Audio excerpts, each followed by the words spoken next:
Good morning. Thank you. And welcome to the Unitarian Universalist Society of Schenectady. Our co ministers, Reverend Lynn and Reverend Wendy, have this Sunday off. I am Stephanie Maslanka. She, they are my preferred pronouns. And I am co leading this service with Lars Dahl, he, him. And we are excited to welcome you all into this place of connection. And we are also so grateful to the volunteers and staff that make it possible to gather on Zoom and here in the Great Hall. If you are visiting us for the first time in either place, we offer you an especially warm welcome. We know it isn't always easy to come into a new place. We hope you find today's messages meaningful and the people friendly and approachable. Let's now take some time together to sit in stillness. You might place your feet towards the floor with your hands resting in your lap or wherever they are most comfortable. Closing your eyes or watching the chalice flame can help us get quiet and centered after a little bit of excitement. I want you to take a moment now to think about the world around us. It's a world full of hardship, a world full of hate. During these trying times, we try to keep all of those who are suffering in our thoughts. As war rages on in the Middle East, in Ukraine, Myanmar, too many other places, we hold in our thoughts all those who have been hurt by violence. May those affected find peace, a safe refuge, and justice. We also hold in our hearts on this Memorial Day all of those who have died in service, trying to make the world a better place. And while it is important to acknowledge all of the hurt in this world, we do also want to recognize that joy exists. It's important for all of us to remember the birthday celebrations, the graduation, and anniversaries that take place this time of year. Let us also take this time to be grateful for the everyday little acts of kindness and connection. A call from an old friend, a caring shoulder to cry on, a comforting hug. These moments of connection that we share with each other are just as important to remember and to cherish. Let us now have some moments for our own internal prayers and meditations.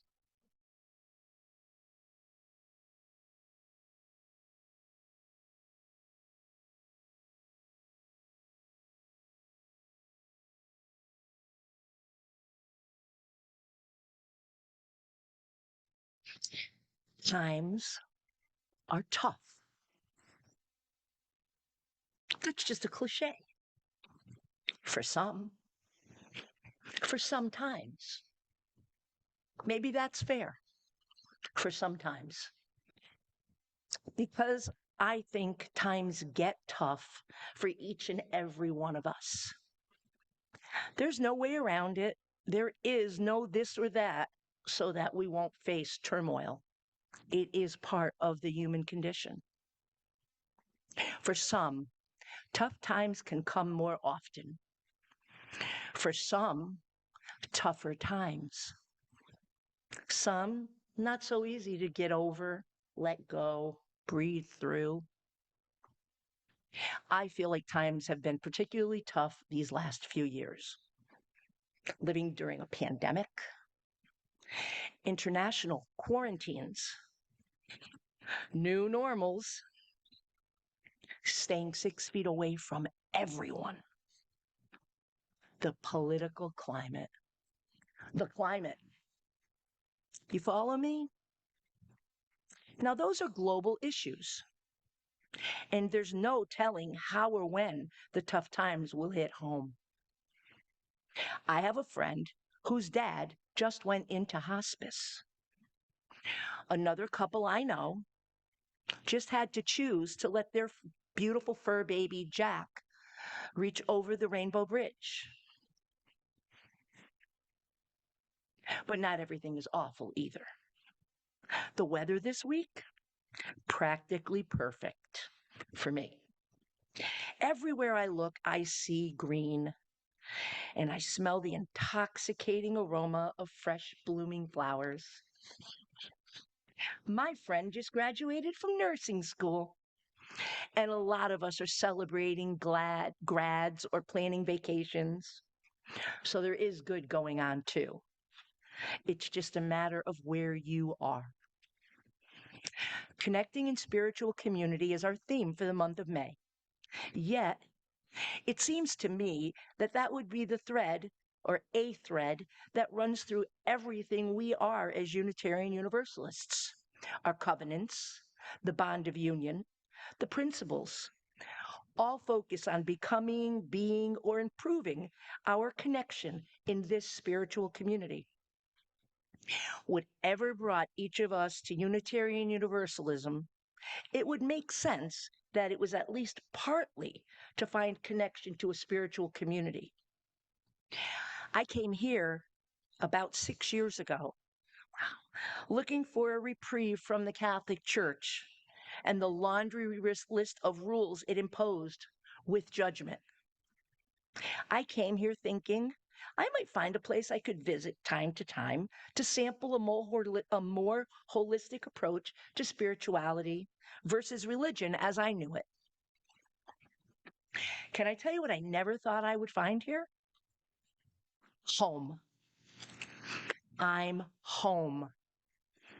Every time I enter one of these buildings, have a conversation with one of you, attend an event, I exhale deeply because I am home. I am grounded, rooted safely in a spiritual community. Never did I think I could find a group of people that would completely accept me as the unapologetically unique self that is me. But you have, and you do. That to me is spiritual home. And it turns out that not all religions are alike. I have a religious home in Unitarian Universalism as well, because here I get to practice my spiritual beliefs, have them tested, and then I refine them from being connected to and listening to many of you.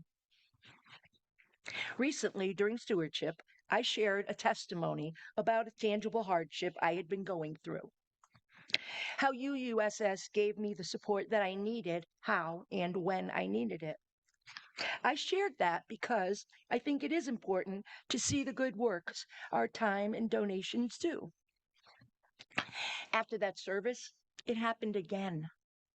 I received an outpouring of love from so many of you. Folks mentioned that they didn't know that I'm always upbeat and so active in UU congregation. I have to say honestly, all that I do here isn't as altruistic as it would appear. Not completely.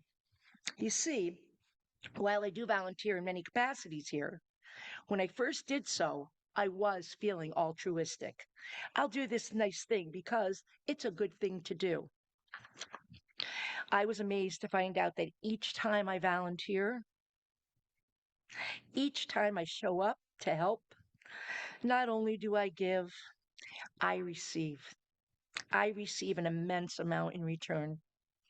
There are times, almost always, where I cannot wait for Sunday to come around so that I can come back here and get my cup refilled with love and acceptance from all of you. That hopefully will sustain me through that week. What usually happens when I get here is I get to share love and community with someone else who needs that love and community just as I do. In this congregation, I feel seen and heard. I don't always feel understood or right. I don't have to, because understood or misunderstood, challenged or accepted, I always feel the compassion of this congregation. I have been guided. I have been corrected. I have been cheered on and even quieted down. on occasion, with compassion, with the best of intentions for me and for the good of the whole. We may be longing to go somewhere where there are people to whom we can speak with our passions without embarrassment, as the words may catch in our throats. Somewhere, hands open to us, a nod says, "Yeah, I'm glad you're here." A beloved community where we are free to not think like everyone else. A beloved community where we can all find our spiritual connections. A space to land softly in the turmoils of our lives. I know that there are times when this is not enough. Sometimes we need medical intervention, where we need counseling or professional support. I have faced those times, and after some encouragement, because it's not easy for me to ask, I sought help that I needed. I am grateful to have found this place and these people here, for I have found some good in the world. The good in the world. When I first decided that that would be the theme of this morning's worship, part of my brain protested. The good in the world? Ha! You think you can find that? So naturally, I started preparing for service by reading a lot of news articles to prove that voice wrong, and definitely not as a way to procrastinate actually writing the service. I refreshed my knowledge of global affairs by reading tons of news articles from all over the world. I'm here today to report something that probably just about everyone here already knows. There isn't a lot of good news out there unless you know where to look. I read stories about democracy at risk here in the US. I read about wars abroad, the existential threat and dangers posed by climate change, and so much more. The more I read, the more depressing it felt. Seemingly every article was speaking to me, saying, "You aren't doing enough to protect democracy. You aren't taking care of people threatened by violence. You aren't stopping this world from falling into a state of disrepair." Each article felt like a small blow that I could normally brush off, except there were hundreds of articles saying that the world was failing because I wasn't doing enough. I did, however, find some glimmers of hope, a couple small beacons of light in the darkness. For those of you who aren't familiar, Myanmar has been in a bloody civil war since 2021, when the military launched a coup on the democratically elected government. The military has been cracking down in a bid to control the country, sending millions to the outskirts of Myanmar and into neighboring countries. It's probably the most deadly conflict in the world that no one talks about. I recently learned, when I was doing preparation for this worship, that things have been slowly getting better. Even without the intention of the world, it appears that an alliance of ethnic minorities and supporters of the democratically elected government are finally making progress fighting back against the military regime, working to create a better, more tolerant country. They have a long way to grow, but hopefully they can take back the country. I also found good in Guatemala. Over the past decade, the country's democracy has been faltering. While elections take place, the wealthy elite in Guatemala have been slowly taking further control of government, and corruption is rampant. Yet faced with terrible odds, a group of reformers created a new political party to run for office. Their candidate for president stunned the country by making it into the second round. The powers that were governing Guatemala tried to kick the reformers off the ballot, but a combination of domestic and international pressures stopped them. In the second round, the reformers won in a landslide and easily beat back efforts to overturn the election results. Now, while you won't find either of these stories in the front page of the New York Times or whatever newspaper you read, these are places that, despite tough conditions, are full of hope. In these places, Shelley Jackson Denham would say that, quote, people do believe in life, in the strength of love, and have found the need to be together. In both places, against the odd, people working together are creating change and making the world a better place. But what can these stories teach us? How can we fight the doom and gloom of our own lives and find the good in the world? We can begin by acknowledging that the problems facing the world are real and they do exist. To claim there are no problems in the world would be ignorant. Without acknowledging what is around us, we can't process the loss and grief. Yet to only focus on them is to fall into a pit of despair, or as Howard Zinn said earlier, if we only see the worst, it destroys our capacity to do something. Like Stephanie mentioned earlier, when the world becomes too much, we can take refuge here in this community to be truly at home. In this safe space, we can share stories of sadness and grief, both of personal nature or of global significance, and can receive comfort in the form of community. But we can do more than just comfort each other.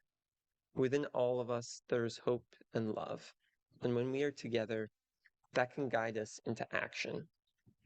As Unitarian Universalists, we refuse to let democracy die on our watch. Through our efforts like UU the Vote, our congregation is making a difference in the wider community, directly addressing those fears and dangers in the world. For me personally, it's when I take that call to action to make a difference, is when I feel closest to this community. Sometimes it's on us to make the good in the world. Howard Zinn also reminds us that we don't have to be the whole solution. He says, and if we do act in however small a way, we don't have to wait for some grand utopian future. To me, that captures what we do here as a congregation. We know that one tax bank won't save democracy in the United States.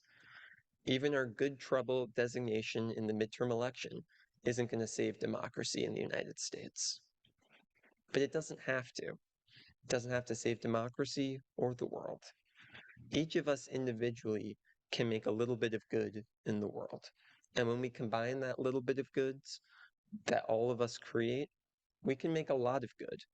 In fact, we can make more good when we all work together than we can make alone. So let's all help each other find the good in the world. Let's both share and acknowledge the hardship and the good that we see in our own lives and in the broader world. Let's support each other in our spiritual community and provide comfort and care for each other in this space. And let's create good in the world so that everyone in this planet can find it.